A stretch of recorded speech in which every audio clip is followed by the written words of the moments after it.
Monsieur le Président, tout à l'heure, l'ambassadeur du Venezuela a cru bon, ou peut-être il s'est trompé de salle ou d'agenda, en faisant allusion au Sahara marocain et la nécessité d'intégrer les SDGs. Je voudrais à cet égard juste lui dire que le Maroc a investi depuis 2 ans 7 milliards de dollars dans le Sahara marocain.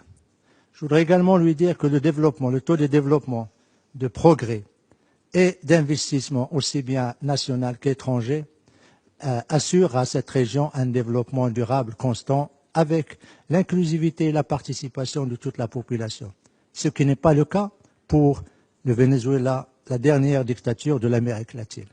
Je voudrais aussi lui dire que, au moins au Sahara marocain, les hommes et les femmes et les enfants mangent à leur faim. Ils ne traversent pas les frontières pour aller acheter, faire des achats, et les enfants ne cherchent pas dans les poubelles pour manger. Je voudrais également dire que le Venezuela, qui est le pays le plus riche de la région, avec son pétrole et son gaz, il a un pays pauvre, tout simplement, parce que le régime dictatorial sur place a fait la captation des richesses nationales du pays aux dépens de la population. Dernière observation, Monsieur le Président, juste pour dire qu'il ne peut pas y avoir de développement sans démocratie. Il ne peut pas y avoir de développement sans respect des droits de l'homme. Il ne peut pas y avoir de développement sans état de droit et le respect des élections et du scrutin. Il ne peut pas y avoir de développement sans qu'il y ait le respect des institutions nationales.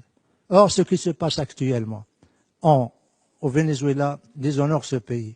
Et nous sommes très heureux d'apprendre que finalement, aujourd'hui, le président Maduro a fini par demander l'assistance humanitaire des Nations Unies.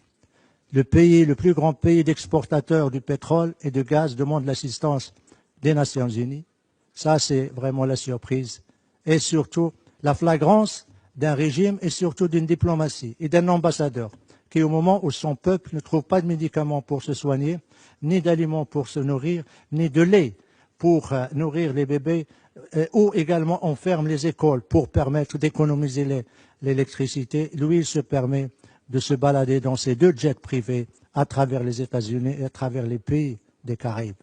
Je suis désolé, Monsieur le Président, mais j'étais obligé de faire cette déclaration parce que tout simplement, l'ambassadeur du Venezuela n'a pas eu de respect ni à la présidence, ni au PGA, ni à notre salle. Nous étions en train de parler de développement et lui, dans sa croisade idéologico-politique, s'attaque une fois de plus au Maroc. Qu'il ait un peu plus de décence, qu'il ait un peu plus de respect, ne serait-ce que pour son pays qui meurt de faim, qui meurt de torture, qui meurt de dictature et surtout de répression. Je vous remercie, Monsieur le Président.